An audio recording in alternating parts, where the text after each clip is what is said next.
Hello అండి, అందరికీ నమస్కారం.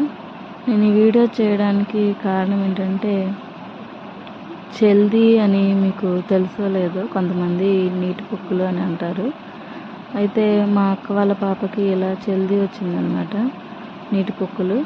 నాకు తెలియలేదు దానికి వైద్యం ఏంటి, నాటు వైద్యాలు అలా ఉంటాయి కదా, ఇంట్లో చేసేవి. నేను యూట్యూబ్లో సెర్చ్ చేస్తే అక్కడ కూడా రిజల్ట్ రాలేదు.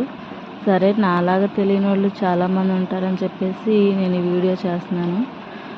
ఇలా నీటి పొక్కులు వచ్చినప్పుడు కొబ్బరి నూనెలో ముద్ద కర్పూరం ఉంటుంది కదా, ముద్ద కర్పూరం బెల్లాలు కొబ్బరి నూనెలో కలిపి మిరియాలు 2 కానీ 3 కానీ నలిపి అందులో వేసి ఆ 3 మిక్స్ చేసి అక్కడ రాయాలన్నమాట. రాస్తే త్వరగా మాడిపోతుంది.